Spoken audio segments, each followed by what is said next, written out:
Encore une fois, l'histoire se répète comme un vieux disque rayé, sauf que cette fois, c'est Emmanuel Macron qui joue le rôle du DJ paniqué. En direct sur CNN, notre président a lancé un cri d'alerte digne d'un blockbuster hollywoodien. Mesdames et messieurs de l'Europe, soyez prêts. Alors à quoi? À une attaque extraterrestre?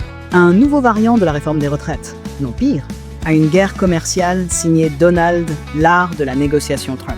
Car oui, c'est reparti pour un tour. L'oncle Sam veut de nouveau nous taxer, comme s'il venait de découvrir que l'Union européenne était une planque fiscale pour fromage qui pue et voitures allemandes.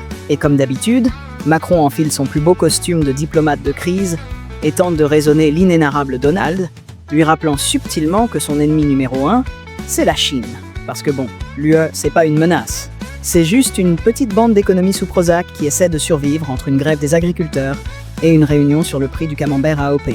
Mais attention, la menace est sérieuse.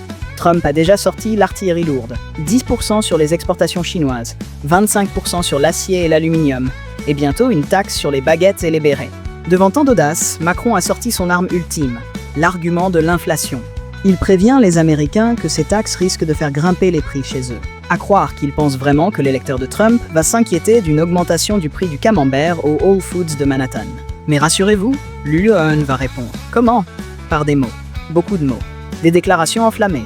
Des communiqués de presse bien sentis.